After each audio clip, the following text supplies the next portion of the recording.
up, y'all? It's Priscilla Block. Y'all be sure to check out Real Country Jukebox.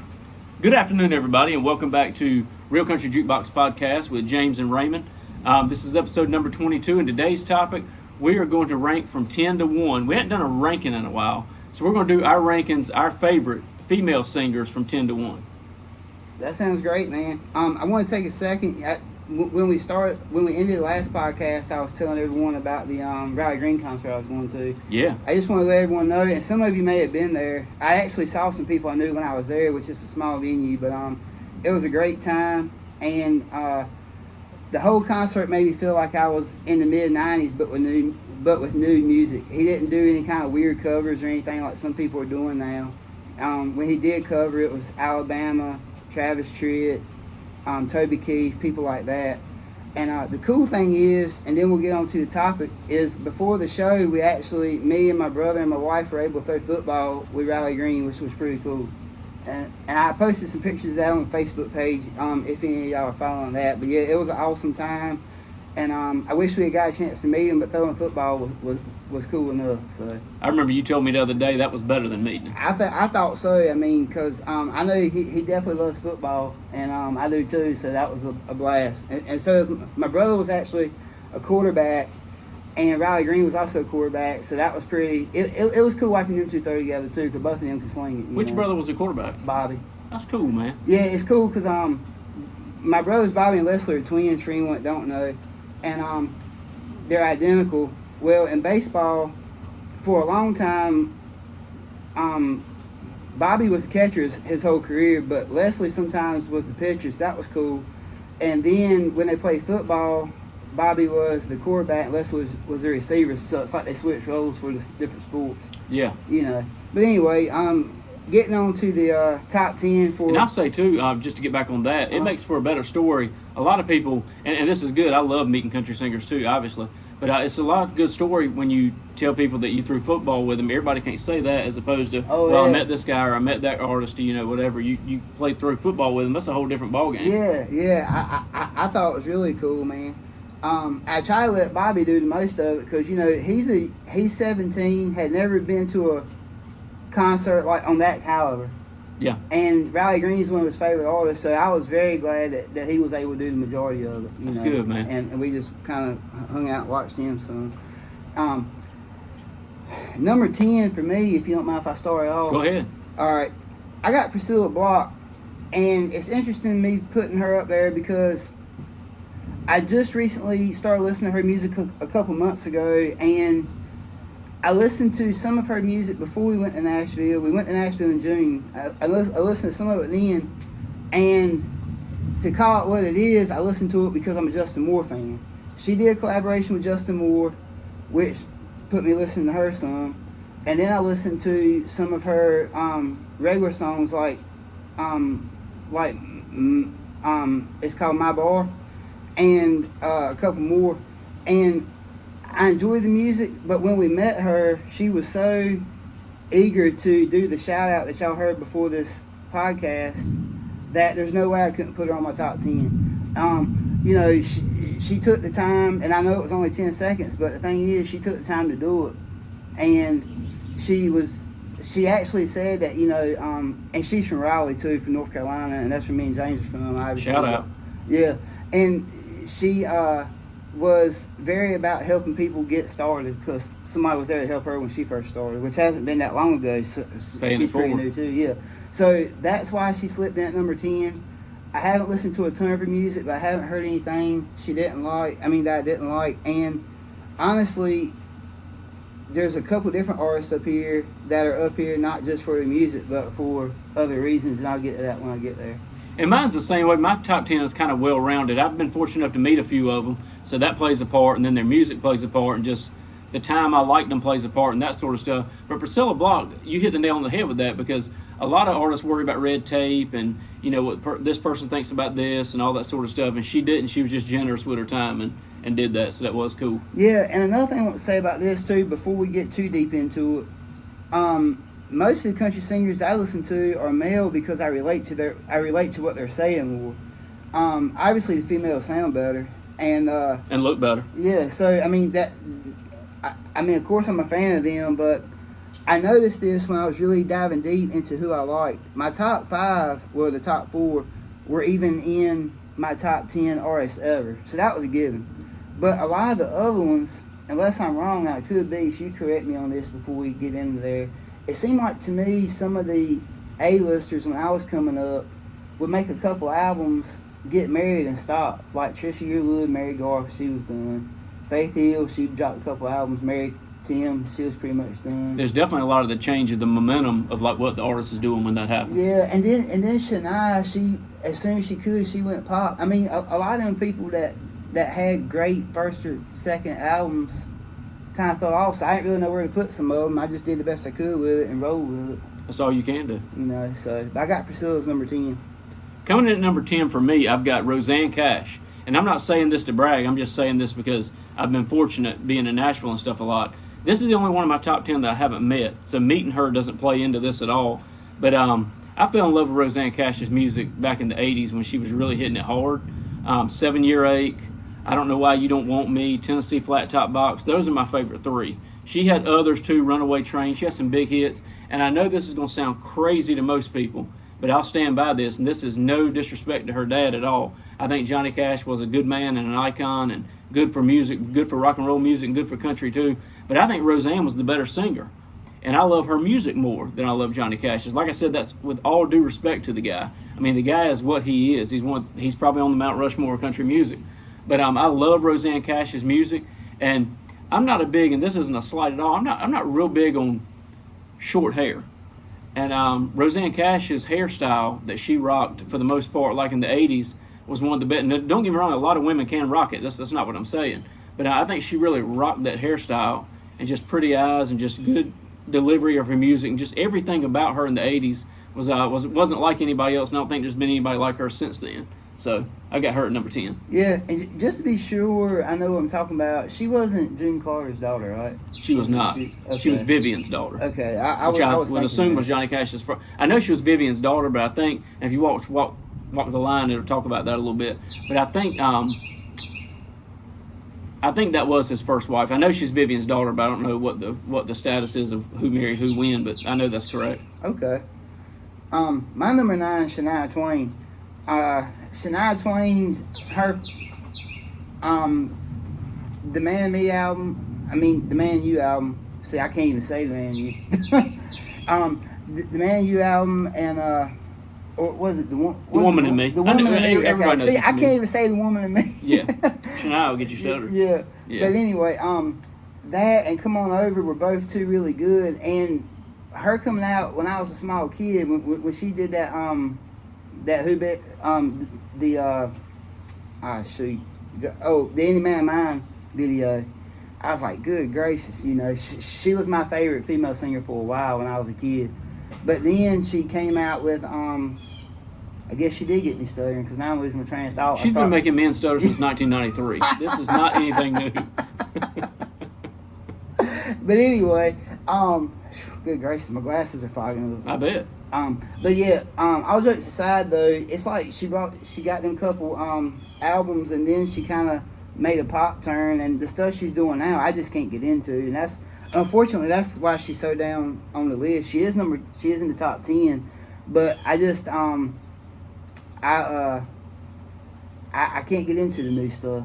It's unfortunate because you know the Woman Me album was phenomenal, and they. Album had like 8 or 9 releases on it, which was unheard of back then to release that many songs on the radio. It was huge. Yeah. So. Number 9 for me is Lainey Wilson, which would probably be as hot as fire as she is right now. She'd probably be in most people's top 5. But Lainey Wilson is in my top 10. She's number 9. I've said this before. I mean, one thing I think in country music that you've got to do to set yourself apart from people is be authentic. Your authenticity will take you a long ways. And she's come out with that style of bell-bottom country. The accent's real. The stuff she sings about is real. There's 3 artists in particular, and they're all on this list. I'll mention them. But 3 of them that you have absolutely no doubt that they write their stuff and that they're singing about what they're singing about. They're actually living when they're not in front of a camera. And I mean, a lot of people have people write songs for them, and there's nothing wrong with that. You know, great vocalists have great writers a lot of times. But Lainey Wilson is one of those, and Miranda Lambert is one. I'll go and say it. Haley Witters is one. Those are the type of girls that, when they're not behind the camera, when you're seeing video and stuff, they're just living exactly what they're singing. There's absolutely no question about it. And I like Lainey Wilson's authenticity. I like the way she's come out the gate. And what I've seen her interact with fans, and I know, like I said, I'm not trying to keep talking about this, but I met her and she was sweet as she could be. It's just seeing her interact with fans, like on YouTube, on shows and stuff like that, like doing stuff that the signs say for her to do, like fans are holding up, kids especially. She's just very giving. I think she's just a genuine person, and her music is as good as any female's music right now. Yeah, I agree with you 100%. And, I was thinking that earlier when I was making my list. Anyone that's authentic and kind of living what they're singing, to me, even, to tell you the truth, man, even if it's a genre that I don't normally listen to and they're singing about things that I don't necessarily agree with, if that's what they're singing about, and that's what they're getting paid for and running up the charts with, if they're living that life, it makes it a little bit more, not respectable, but it makes me feel like they're real. What they're saying is real. Yes. You know what I mean? So, or singing about their life anyway. Yeah. Instead of someone that's singing about something they don't know nothing about. Nothing about. So, but my number 8, Sunny Sweeney, and Sunny Sweeney stayed real the whole time. And a lot of times, I don't know the exact reason that she ain't really making music anymore that I'm aware of. Could be because of that. Because she came out, I'm going to guess 2012, somewhere in that area. She had the look, she had the vocals, she had good lyrics. Some of her lyrics were very, like, heartbreak, love style songs, but then she had some that was rough around the edges. And I really wonder if it was too rough around the edges for country music, and she weren't able to keep that.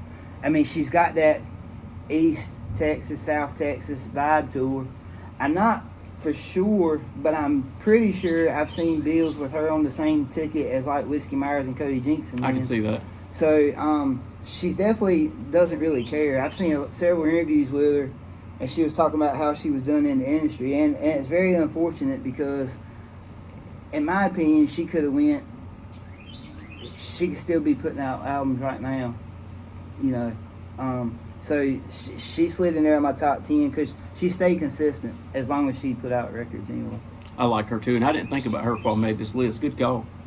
Number 8 for me is Miranda Lambert. I think a good word for her is she is just an absolute boss. I think she came out with her first single around 04, 05, somewhere in there. I'd say 05. And it's just females have gone kind of in droves as far as domination and award shows and things like that. It seemed like, I know when I was growing up, it seemed like every time they had an award show, and not that it's all about awards, but every time they had an award show, Reba. Like Reba won probably 3 or 4 years in a row. And then as time went on, I can remember Carrie Underwood and Taylor Swift winning things like that, winning like 3 or 4 in a row. And right here lately, it's been Lainey Wilson. But before that, I swear, I think Miranda has got to hold the record for consecutive female vocalist of the year, because it seems like she won 6 or 7 years in a row. But I would say within the last 20 years, she's been the most dominant female in country music. And she doesn't have a weakness. She's one of those that doesn't have a weakness. We know she can sing. We know she can write. We know she can play. And she stayed, a lot of them venture off and try different things. Her music has stayed the same from 2005 to right now. It's just the same type of music, but she knows how to reinvent herself, but keep it like it was. I mean, it's fresh sounding, but it's the same traditional, kind of on a smaller scale of what George Strait does. Same thing he was doing in '83, he was doing 2 years ago. So, yeah. I mean, I think that's cool. And one cool Miranda story I've got is, and you know this from meeting Megan Maroney when we were in Nashville, on the street.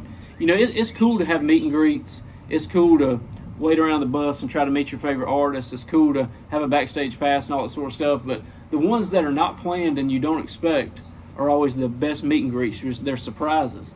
And me and my family back in 2012, had gone to Dallas, Texas. We'd gone to the Dallas-Fort Worth area. And we'd never been, haven't been since. We were in the Dallas-Fort Worth area, and we won't go to a nightclub or anything like that. But Billy Bob's is supposedly the biggest honky-tonk in the world. So we were like, we got to at least go see Billy Bob's. Pure Country was filmed there. We got to at least see the place. And we had seen on the bill that the Pistol Annies, which is Ashley Monroe, Miranda Lambert, and I always forget that third girl's name, that trio was performing there that night. But we thought, okay, we're not going to go to the show. We're not going to hang around or anything like that. But we got there around lunchtime because we thought, well, we'll at least go in Billy Bob's so we can say we've been to Billy Bob's. We'll walk around Fort Worth, see the livestock walking through the stockyard, and we'll just go in here and have lunch. That way we've been to Billy Bob's. And sure enough, the timing could not have been any better. We're standing there, and we're getting ready to order food, and no makeup. I guess won't expect to see anybody. There's hardly anybody in the place. There comes Miranda Lambert walking through the restaurant, and it caught me by surprise. I know I sound like an idiot, but instead of I think I just said, "Hey, Miranda," and it was just out of the blue, and my brother kind of laughed over in the corner. He thought I was making a joke because somebody looked like her or something. But sure enough, yeah, my parents got to meet her and everything. She took a few minutes with us and talked to us, ordered her food, took a picture with us, and went on about her business, sound check or whatever. But that was just super cool to me because it was not expected. It was a surprise, and especially for like my parents, they haven't met a whole lot of country artists, and they like her a lot. So that was kind of a cool deal for everybody involved about that. I bet. And another thing too, not to assume no one's been, but if you haven't ever been to Billy Bob's, it's hard to explain how big that place is. So for you to find her with as many anytime I've been, it's been at nighttime. It's always been for shows. I've never been just kind of hanging out at lunch. But that place is elbow to elbow, man. I love it. It seems like you could put Greenville in the place. I know. It's that big. It is huge. So the fact that he saw Miranda with no makeup is pretty impressive. And she was still attractive. I bet. My number 7 is Leanne Womack. And man, honestly, after I Hope You Dance and the song with Willie Nelson, Middle Center, Carolina, whatever, I don't remember her putting out any albums, but you have them, right? Mm-hmm. I know you're a bigger fan than I am, but yeah. The first 2 that she had were great from start to finish. And she sounded very authentic for that time period too. I think so too. And we had talked about that before, with The Fool and Little Past Little Rock and all that. My favorite Leanne Womack song is Buckaroo though. I know. I remember you talking about that one, and you loved that video. Yeah. And you kind of got me watching it again. It's been, like when that video came out, I remember watching it a lot. And then I hadn't thought about it in years because a lot of time has passed since that video. And then you brought it up one day, and it's hard not to watch it. So, number 7 for me, I got Faith Hill. I got so much respect for Faith Hill. She's just one of the sweetest people on the planet, and I respect the fact that she put out 3 or 4 albums, maybe 5, and then you don't hear anything from her anymore except for every now and then she'll do a duet show with Tim. But I mean, she raised the kids. She was there from the time they were born to now that they're all going to college. I think they got an empty nest now, but she just stopped completely what she was doing, kind of like Garth did, and just went out there and raised her kids and lived that life. So she's had the best of both worlds, a bombacious career, and then turns around and has the family life as well while Tim's on the road. And I remember as a kid, the first concert I ever went to, I've talked about this before, was when I didn't know much about anything. I was at the State Fair in Raleigh, and I saw a Jerry Reed, Tanya Tucker concert. But I didn't remember a lot about that. I was very young. So the first, to my knowledge, concert I ever went to, aside from that, when I started actually going to concerts, was probably the early to mid-'90s. Alan Jackson was my favorite even at that time. He had already become my favorite. And every guy was in love with Faith Hill, and her music was phenomenal. I still think that first album was the best. And there was a bill coming up at Walnut Creek, and I remember my dad calling me from work saying, hey, I mean, you love Alan Jackson. Alan Jackson is coming with Faith Hill as his opening act to Walnut Creek. This is around 93 or 94. So we went to that.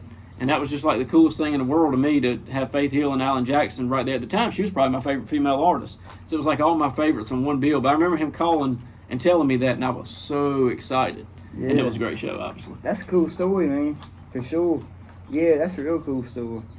You're talking about Faith Hill, not really making a lot of music after she quit the first 4 or 5 albums or whatever. Yeah. But she was in 1883. Have you ever seen that? No, but I heard she was doing that. Yeah, man. She a good actress? Yeah, her acting and Tim McGraw's acting was both real impressive, because I saw like the extras where people were talking and stuff. Yeah. And I know Tim McGraw did all his own stunts, but apparently all Faith's horse riding was real too.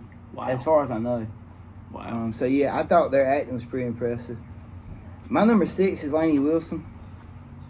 And I know that she's kind of new to be that far up the list, but right now that's what I'm listening to.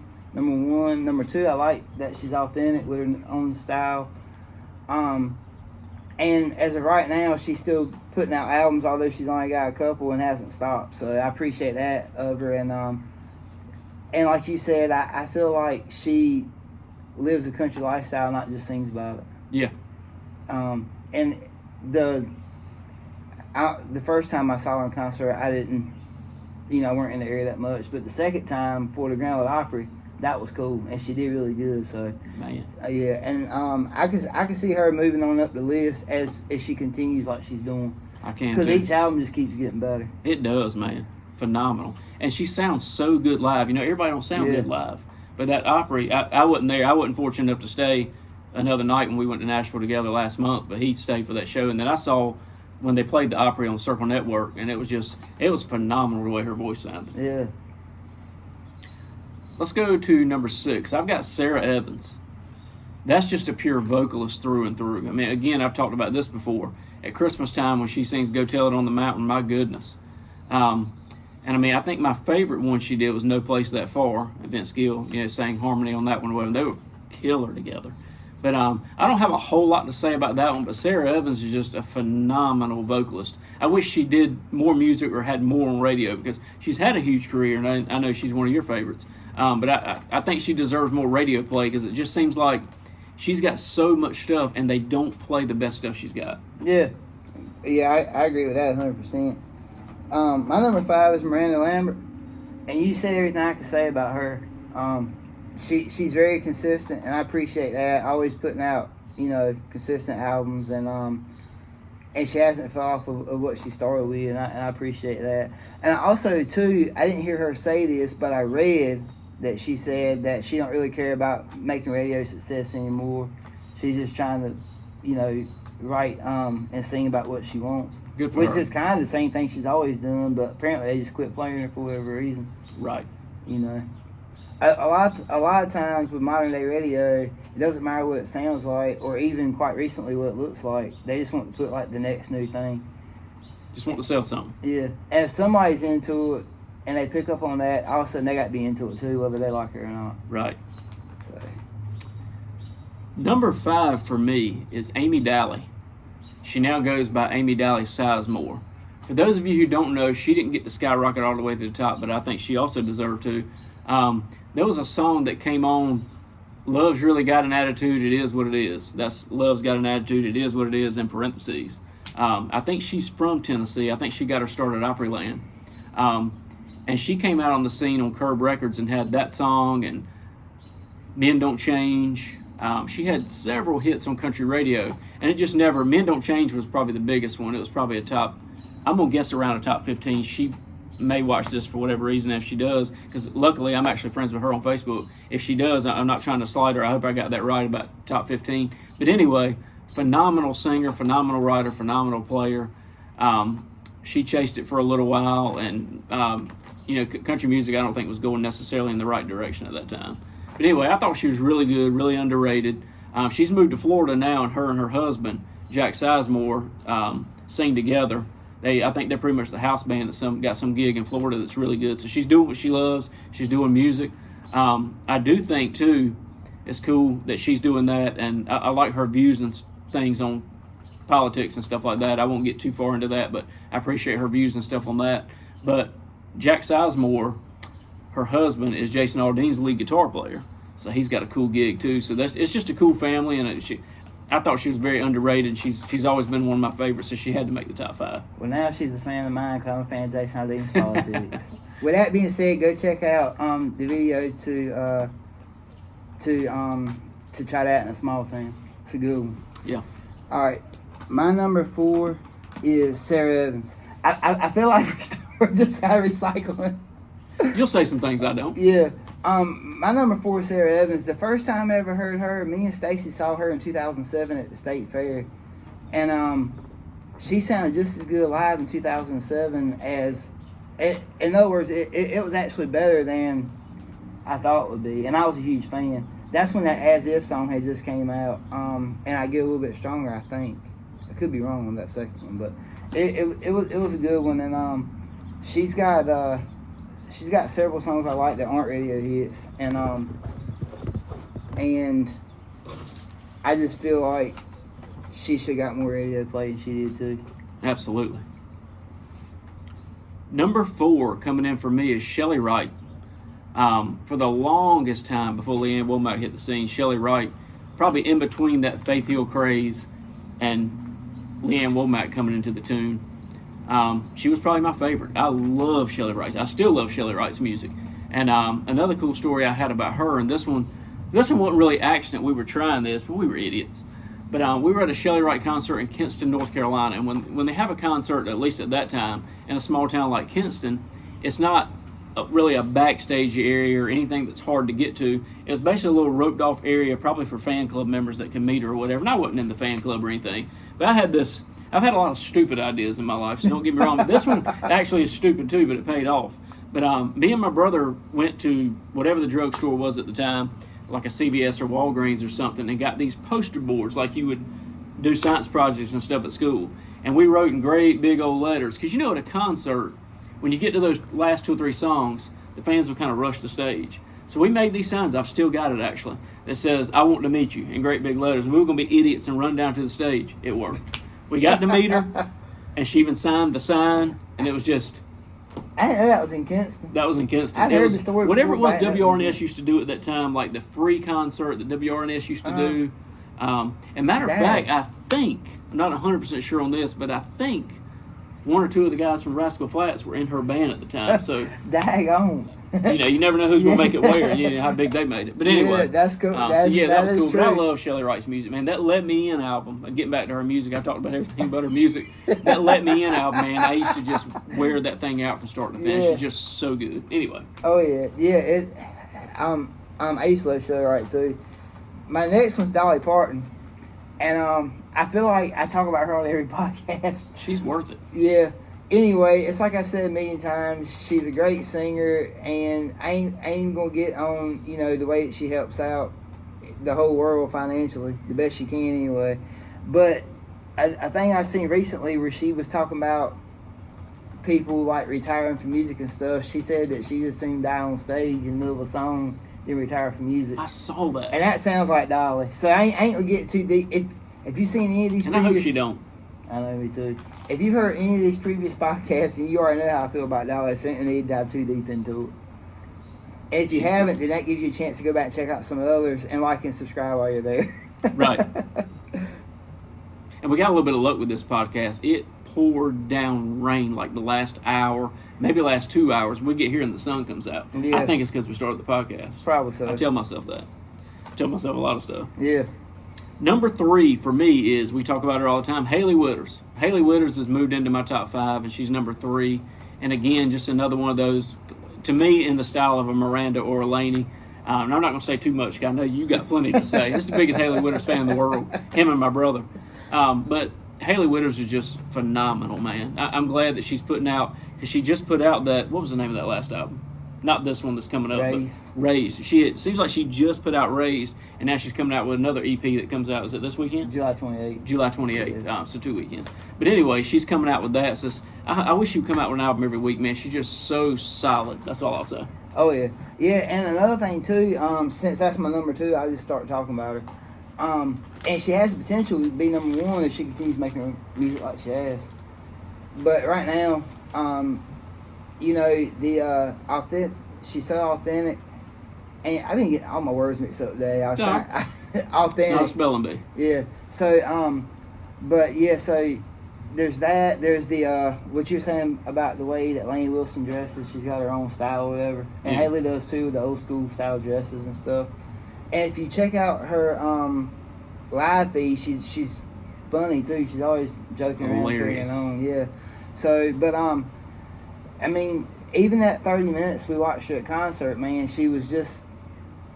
She sung as many songs as she could. She told a couple jokes. She did a cover of Where the Green Grass Grows, which was better than Tim's. Oh, in my man, I forgot. opinion. Yes, it is. And I think she did She's in Love with the Boy, too. I think so. Yeah, and that was just as good as Trisha's, if not better. She's just an awesome person, and you know, when we were talking to her, she was very cool. I told her that she reminded me of a female Alan Jackson, and she said that's one of the biggest compliments she's ever got. And I meant that as in her writing, like writing about. And what nobody she else is. other than you will probably ever tell her that. So she will always remember.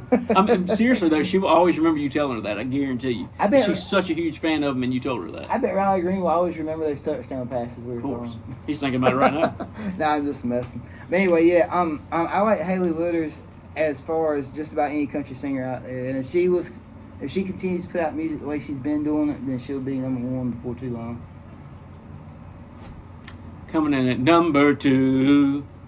I just want to do that because they used to do that on the country countdown. I didn't do it right. Anyway, number 2 for me is Patty Loveless. There's nothing I can say about her other than when I was a kid, the first female album that I just played till it should have just absolutely disintegrated in the cassette player or the record player, whatever I was playing on, was Homeward Looking Angel. That was so good with Blue Side of Town and Chains and Don't Toss Us Away, Timber, I'm Falling in Love. And ever since then, everything she's done is just like, almost like it continued from that album in the late 80s. It's just, I can't say enough about her. That is as pure a voice as you will ever hear. Mountain Soul too, the bluegrass stuff, just everything about Patty Loveless, man, is just fantastic. Yeah, well, I'm gonna carry on because that's my number 1. I think that we just keep going back and forth. But do we even have a list, or we just saying what the other person said? Or We're just repeating each other. But yeah, Patty Loveless. Ever since I was a little. Patty Loveless is great. Thank you. We appreciate that. Yes, One of the that's best singers. agreed. Yeah, I agree. I don't think she's got enough recognition for it. I don't need. We agree. You're exactly right. Got someone down there actually heard us talking about Patty Loveless, and she's bragging on her. Yeah, because Patty Loveless does no wrong. But anyway, That was awesome. Yeah, it was. That's one of our biggest fans. It is. I wonder if she subscribed. She does. Hold on a minute. Yeah. Did she subscribe? No, just So, but yeah, when I was a little kid, man, everything Patty Loveless put on the radio, I just loved. I told y'all before, I would go to like my uncle's house, who was just a couple years older than me, and we were gonna play the Sega Genesis or whatever, and he'd ask me what I wanted to hear. He had just got a CD player and got some CDs and stuff. It was always Patty Loveless. And he loves her too, but he's like, "Are you serious? You know, we're about to, you know, you're like 8 years old. You don't want to hear anything." I was like, "No, we'll just go with that." I mean, because Patty Loveless, she's just great vocally, and she's I mean, she just got the total package, man. She does. Now, I will say this, it's kind of funny. Sometimes when you first get in the deer stand and you got some downtime, if ain't much moving, you might do some reading. Well, I was reading up one time on Patty Loveless. I know it's random, but I try to look up different artists and stuff while I'm waiting for some deer. And it said that she actually had vocal surgery that changed the way she spoke and sung either during her career or early on. So in other Amazing. words, a lot of what you hear is modified from the original. And maybe that's what ended her career and I told it wrong. It's been a couple years, but I specifically remembering that she had something going on vocally, had surgery for it, and it changed her sound. Amazing. So anyway, I don't know if that was before or after her career. Maybe I spoke too soon on that, but you can look it up and let us know in the comments. And for those of you who couldn't hear, I don't know how much portrayed over here, but as we were talking about Patty Loveless, the reason we were kind of talking to someone downstairs is a sweet lady that lives out across the road over here. She was walking by and she heard us talking on the podcast. I don't think she even knew that that's what it was, but she started going off about how great Patty Loveless was. So that's who we were talking to right then. That's cool that she said that though, because I'm glad that even if y'all couldn't hear it, she heard Patty Loveless and she went nuts. That's how good Patty Loveless is though. Seriously, It's so, true. Had to throw that in there. Yeah, and another thing too, and I don't know if there's an age gap there between the two of us that I may not be accurate with this, but it just seems like when I was young and she was putting songs on the radio, she didn't get kind of like the hype that they were giving like Shania and some of those newer, or I think she came out a couple years before them. It didn't seem like she was getting hype, but I could be wrong. No, I don't think she did either. This is no knock on Shania or anybody like that, because I mean, a lot of people do things for different reasons, but the appeal, the look and the appeal and everything around the time, I think Shania kind of changed a lot of things with country music with that, which is nothing wrong with that. She's a good looking woman. Shania kind of changed that with the appeal and stuff like that. I mean, I think obviously women have been attractive that sang, Yeah. but I mean, I think Shania kind of changed that to where you better go compete with this or else. I think Mm-hmm. with Patty, obviously we all thought she was gorgeous. She still is, but I mean, I don't think there was as much focus on the look.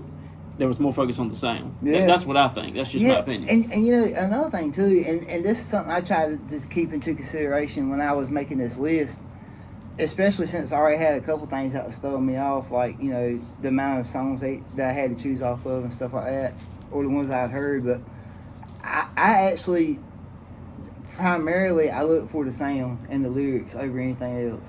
And everything else is a bonus. But that's Cool. the foundation. That's what they're paid for. They're a singer. That's right. And then now, don't get me wrong, if they are hot or whatever, that adds to it. But if they're not, you're still tuning in to hear what they got, hear their message, and hear how, you know, Yeah. how good they sound. There's very few female singers that I'm aware of that sing songs that just don't sound good.